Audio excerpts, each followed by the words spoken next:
Nathan Letold est un missionnaire de 37 ans vivant avec sa femme Denise. C'est une petite famille américaine de 3 enfants où tout se passe bien, en tout cas en apparence. Le 14 février 2013, lorsque Nathan rentre de l'église, il va se rendre compte que quelqu'un est rentré par effraction dans son domicile. C'est suite à cet événement que sa femme Denise sera retrouvée morte. Pour tout savoir sur la triste et mystérieuse histoire de Nathan et sa famille, lançons-nous maintenant dans la vidéo.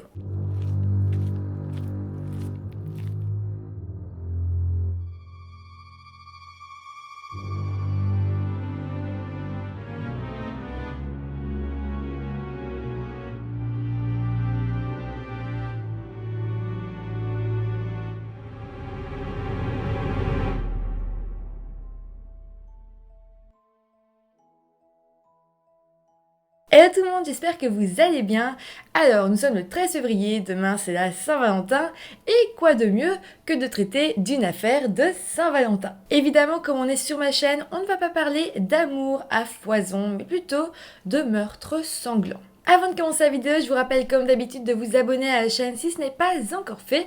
Et maintenant, lançons-nous dans l'histoire de Nathan et Denise. Nathan Letold est un homme de 37 ans qui vit dans un petit quartier résidentiel de Peoria dans l'Illinois aux États-Unis. Il est marié à Denise et vit avec elle chez les propres parents de Denise. Ensemble, ils ont 3 enfants, Seth, 12 ans, Julia, 10 ans et Jonelle, 4 ans. Ces 3 enfants étaient extrêmement mignons et extrêmement sage. Il est marié avec Denise depuis des années car ils se sont connus alors qu'ils étaient tous les deux encore étudiants. Ils formaient une très jolie famille. Ils étaient un peu vus comme le couple parfait, la famille parfaite pour qui tout se passait bien.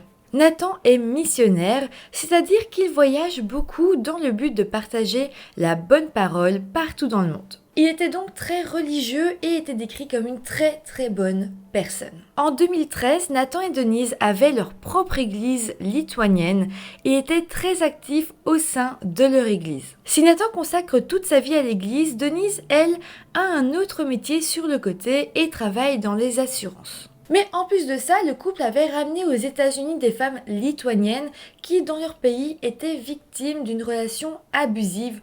Donc voilà, ils étaient vraiment des femmes et ils les aidaient à aller dans un autre pays. Leur but était donc d'offrir une vie meilleure à ceux qui en avaient besoin. Ils étaient assez liés à la Lituanie d'ailleurs parce que c'était un endroit où ils avaient vécu pendant 1 an en 1998. Donc vraiment c'était un couple de bonnes personnes qui aidaient les autres et d'ailleurs début 2013, le couple s'était rendu une nouvelle fois en Lituanie pour voyager, pour partager la bonne parole et ils étaient rentrés de Lituanie le 10 février 2013. Plongeons-nous alors maintenant dans la journée du 14 février 2013, quelques jours après qu'ils soient rentrés de voyage et jour de la Saint-Valentin. Cette journée a commencé comme toutes les autres, tout le monde se lève à la maison et la petite famille va déjeuner dans la cuisine. Denise fera à ce moment-là la belle surprise de recevoir du chocolat et des fleurs de la part de son mari. Et pour l'occasion, les 3 enfants auront eux aussi leur petit sac de chocolat.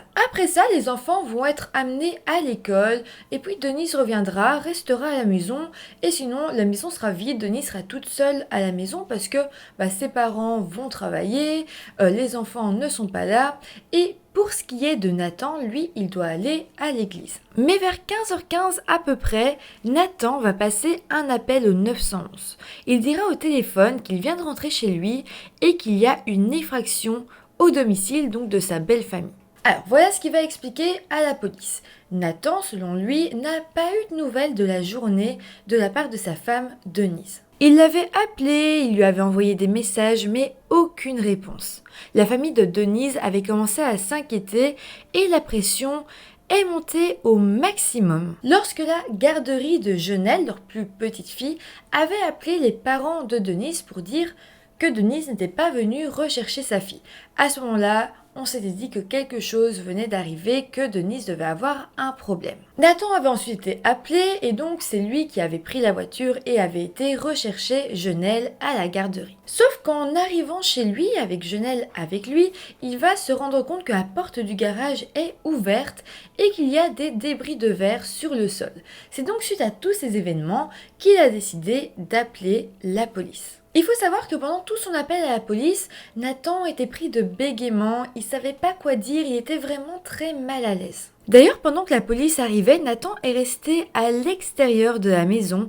Il n'est pas rentré pour savoir comment allait sa famille. Il est resté à l'extérieur, impuissant, et a attendu la police. La police va donc finalement arriver sur les lieux et les officiers vont entrer dans la maison. C'est là qu'ils vont faire la macabre découverte du corps de Denise inanimé sur le sol. Nathan, de son côté, n'ira jamais dans la pièce où Denise a été découverte morte. On ne sait pas vraiment pourquoi, mais en tout cas, il n'a pas été voir sa femme. Par contre, il a un petit peu voyagé dans la maison pour voir qu'est-ce qui aurait pu être volé et s'est empressé de dire à la police que 3 des fusils de la maison avaient été cambriolés. Dans les armes manquantes, il y avait le calibre 40 qui correspondait à l'arme responsable de la blessure à la tête de Denise. Évidemment, la première idée de la police va être qu'il s'agit d'un cambriolage qui a mal tourné. C'est normal, tout laisse penser à ce scénario. Mais bon, quand même, la police gardait un doute parce que tout paraissait construit. En fait, la scène de crime avait un air de mise en scène. Pour ce qui est de Denise, elle avait aucune marque sur son corps qui montrait qu'elle s'était défendue. C'est assez étrange parce que si on a un voleur en face de nous et si le cambriolage tourne mal, c'est sans doute parce qu'on a essayé de se défendre. Ici, ce n'était pas le cas, donc ça laisse penser que peut-être Denise connaissait son agresseur. La police va donc ouvrir une enquête pour meurtre et le téléphone de Nathan va être fouillé afin de voir un petit peu cette dernière conversation avec Denise. Le problème, c'est que en fouillant le téléphone de Nathan, la police va très vite se rendre compte qu'il avait une maîtresse et que les derniers messages avec sa maîtresse étaient plus qu'intéressants. Cette maîtresse s'appelle Eina Dobilate et elle a 20 ans. En fait, les deux amants avaient échangé plusieurs messages où ils parlaient justement de tuer Denise. La police a alors mise à soupçonner Eina et Nathan d'être les auteurs de ce crime. Pour vous parler un petit peu de Eina et Nathan, ils se sont rencontrés en Lituanie parce que c'était le pays d'origine de Eina et en fait ils se sont rencontrés là-bas lorsque Denise et Nathan étaient en voyage donc en Lituanie dans le but de partager la bonne parole. Il se trouvait en fait que Eina et sa maman étaient deux femmes fortement impliquées dans l'église lituanienne et donc c'est pour ça que Nathan a fait la rencontre de Eina qui à l'époque était encore une toute petite fille de 6 ans. La rencontre se fait donc en 1998 et Denise et Nathan ont tous les deux un coup de cœur pour Eina, cette petite fille, et ils ont envie de l'aider et de lui donner une bourse dans le but qu'elle aille étudier plus tard aux États-Unis. Quelques années plus tard, Eina, une fois majeure, est arrivée sur le territoire américain et elle va vite commencer à s'intéresser au travail du ministère et à la musique. Au début de son séjour, Eina a vécu au sein même de la famille de Nathan et Denise, le temps qu'elle trouve un petit peu ses marques dans ce nouveau pays. Pendant ce séjour, Nathan et elle s'étaient extrêmement rapprochés. C'est vrai que Nathan était la seule personne de la famille à quand même parler parfaitement le lituanien, donc c'est vrai que c'était plus facile pour Eina de parler à Nathan qu'aux autres membres de la famille. Eina va commencer tout doucement à s'impliquer dans l'église de Nathan. Elle fera beaucoup de choses pour lui, pour son église. Et petit à petit, c'est vrai que les deux vont devenir inséparables. Ils seront tout le temps ensemble. Tous les amis de Nathan vont connaître Eina. Elle va prendre de plus en plus de place dans la famille. Et c'est vrai qu'à ce moment-là, tout le monde l'apprécie énormément. Le problème, c'est que très vite, Nathan va devenir obsédé par Eina, qui avait alors 20 ans. Et les deux vont commencer à entretenir une relation. C'était assez facile pour eux car Eina accompagnait alors Nathan dans ses missions religieuses à travers le monde. Et donc quand ils étaient loin de la famille de Nathan, des amis de Nathan, les deux pouvaient vivre leur idylle totalement à l'abri des regards. Mais voilà, le temps va passer et Eina, elle va commencer à aller vivre dans son propre appartement. C'est normal, elle n'allait pas vivre pour toujours dans la famille de Nathan. Donc les deux vont être un peu plus séparés. Et Nathan va très mal vivre cette séparation, le fait d'être aussi plus souvent avec sa propre femme, ça va énormément l'énerver. Et entre Denise et Nathan, la relation va se dégrader et ils vont se disputer quasiment à chaque fois qu'ils seront ensemble. En sachant un petit peu toute cette histoire, les policiers vont décider d'aller fouiller dans la voiture de Nathan au cas où ils trouveraient quelque chose. Le truc, c'est qu'ils vont bel et bien trouver quelque chose. Ils vont ouvrir le coffre de la voiture et là, ils vont être face à des billets de banque, mais pas des billets de banque américains, des billets de banque lituaniens. Il y aura aussi de faux passeports et aussi différentes clés de sécurité.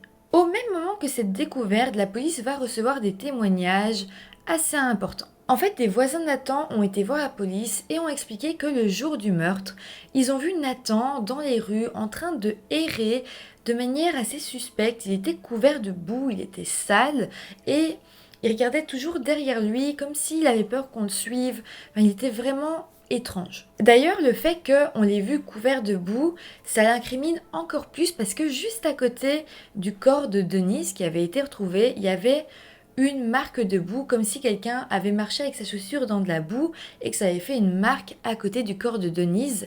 D'ailleurs, la marque de boue correspondait à la même pointure que faisait Nathan. Un interrogatoire plus poussé aura donc lieu entre Nathan et la police et c'est d'ailleurs après ça que la police sera sûre de la culpabilité de Nathan. Nathan ne va rien avouer évidemment, mais sa manière de se défendre, de se comporter sera typiquement un comportement de menteur. D'ailleurs, Nathan essaiera de prendre le contrôle de l'entretien et fera même preuve d'une agressivité verbale assez inattendue. D'ailleurs, Nathan, pendant toute l'entrevue, ne montrait aucune tristesse, mais il paraissait juste logique, comme s'il répondait de manière logique et sensée. Après ça, les policiers vont en déduire que le jour du meurtre, après avoir conduit les enfants à l'école, Nathan devait aller à l'église, mais ils vont être à peu près sûrs que Nathan ne s'est jamais rendu dans son église. En fait, la voiture de Denise avait été retrouvée dans un parc.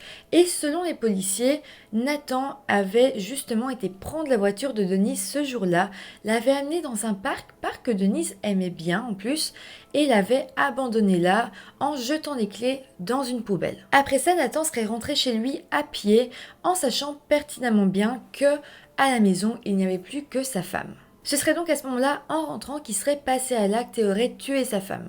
On ne sait pas exactement pourquoi cette voiture a été mise dans un parc, mais on pense que Nathan avait tout simplement voulu brouiller les pistes. Après le meurtre de sa femme, Nathan aurait donc saccagé la maison, volé quelques objets, les fusils, aurait cassé une vitre, et après ça, il aurait pris sa voiture, serait parti en laissant la porte de garage ouverte. D'ailleurs, en fouillant dans la maison, les policiers vont avoir la preuve ultime que Nathan avait bel et bien tiré ce jour-là avec son fusil parce qu'ils vont retrouver un pull appartenant à Nathan qui était couverte de poudre à canon, donc ça montrait qu'il s'était bel et bien servi de ce fusil. Donc là évidemment Nathan ne peut plus vraiment s'en sortir, tout pointe contre lui, mais attention, ce n'est pas fini, on va encore découvrir d'autres choses. Toujours en fouillant au domicile du couple. Les policiers vont découvrir une lettre écrite par Denise qui semblait alors s'adresser directement à Nathan. Sur cette lettre, Denise avouait à Nathan qu'elle ne se sentait plus très bien avec lui. Elle dira qu'elle savait que Nathan la détestait, elle savait que Nathan pensait que c'était une mauvaise épouse, une mauvaise mère. Mais le plus choquant, c'est que Denise écrira « Je sais que tu préférerais me voir morte plutôt que de vivre avec moi ». Et elle finira la lettre en disant qu'elle ne pourra jamais le rendre heureux et que donc c'est pour cette raison qu'elle a décidé d'arrêter de se battre. Bon, finalement le procès va avoir lieu et il faut savoir que Nathan ne prendra jamais la parole. Par contre, dans sa déclaration aux familles, il a toujours maintenu son innocence et il a affirmé qu'il continuerait à prier pour que le véritable assassin soit retrouvé et condamné. Il ira même jusqu'à nier sa relation avec Eina et dira l'avoir toujours aimé comme un père aimerait sa fille. Mais bon, durant le procès, de nombreux mails et messages échangés par Nathan et Eina vont être lus. Évidemment, les messages montraient leur amour fou et l'obsession qu'ils avaient l'un pour l'autre. Le procès durera 6 jours et comptera plus de 40 témoins qui viendront avérer le fait que Eina et Nathan sortaient bel et bien ensemble. Au procès, on apprendra d'autres choses comme par exemple que Nathan avait fait plusieurs recherches internet dans le but de préparer son acte. Mais aussi que son alibi paraissait construit car on le voyait effectivement sur les caméras de surveillance des endroits où il avait été. Mais son comportement paraissait étrange en vidéo. On voyait que il n'était pas dans cet endroit normalement, il était dans cet endroit juste pour se montrer aux caméras, juste pour se forger un alibi en fait. Un moment très attendu du procès sera le témoignage de Eina, donc la maîtresse. Une fois à la barre, elle dira avoir passé de très bons moments avec toute la famille de Nathan, mais que par contre, il n'y avait rien d'amoureux entre elle et lui. Elle répétera à son tour qu'il s'agissait d'un amour semblable à celui d'un père et d'une fille. À la fin, il ne faudra que 90 minutes au jury pour rendre son verdict et finalement Nathan sera reconnu coupable du meurtre au premier degré. Le juge, avant de prononcer sa peine, dira alors « Je dois vous donner du crédit. Vous avez mené une vie respectueuse des lois et pendant de nombreuses années, vous avez fait de bonnes choses. Mais vous avez tout empoisonné. Ce crime ne devrait pas être le reflet de l'Église ou du travail missionnaire ou de la religion organisée. Cela devrait être un reflet de vous. » Le juge dira aussi qu'il se sentait honteux pour Nathan d'avoir tué sa femme dans son propre domicile, dans un endroit où ses enfants pensaient être en sécurité. D'ailleurs, le procureur dira pendant le procès qu'il est quasiment sûr que le meurtre de Denise était en fait un cadeau de Saint-Valentin que Nathan offrait à Eina. Après le verdict, le juge dira « Vous finirez votre vie dans un pénitencier froid, gris et isolé de l'Illinois, où vous ne serez plus qu'un numéro, qu'un nom. Vous quitterez ce comté pour devenir plus personne et moins quelqu'un. » Et après ça, il prononcera la peine d'emprisonnement qui est de 80 années. Après son procès, Nathan a parlé à un journaliste de ce qui s'était passé avant son appel au 911 et donc répétera sa version. Il dira donc toujours qu'il a été chercher Jenelle à la garderie, qu'il est arrivé chez lui, la porte de garage était ouverte, il y avait une fenêtre cassée, il a appelé 911 pour signaler une effraction et quand il est rentré, sa femme était décédée. Mais bon, des spécialistes ont pu analyser l'appel que Nathan avait passé au 911 ce jour-là. En fait, ces spécialistes diront quelque chose de très intéressant. Quand on est dans un moment de panique et qu'on doit expliquer à quelqu'un la situation, on va toujours commencer par le plus important, par ce qui nous stresse le plus. Ici, dans ce moment de panique, Nathan a parlé aux policiers en premier du cambriolage, du fait que quelqu'un était rentré par effraction chez lui et que sans doute il y avait eu un cambriolage. Après est venu furtivement le fait que peut-être sa femme était à la maison.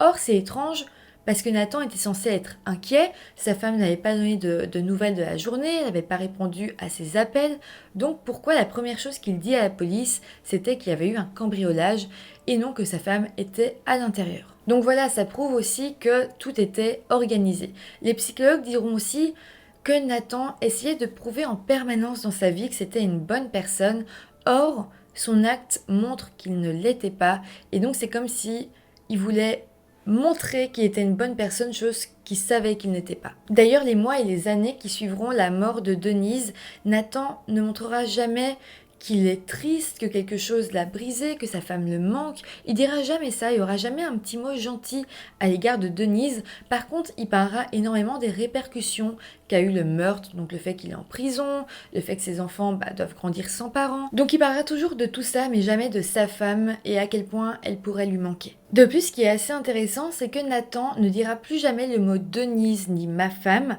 À chaque fois qu'il voudra parler de Denise, il emploiera simplement le pronom elle.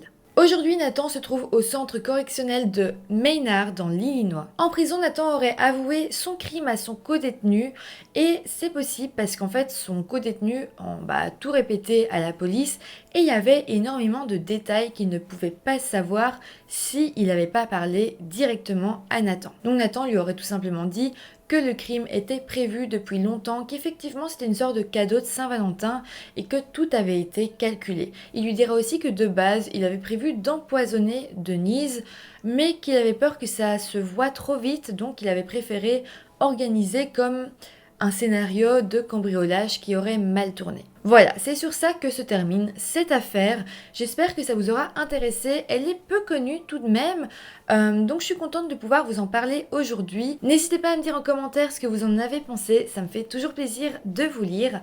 Et sinon, joyeuse Saint-Valentin et moi je vous retrouve très bientôt pour une nouvelle vidéo.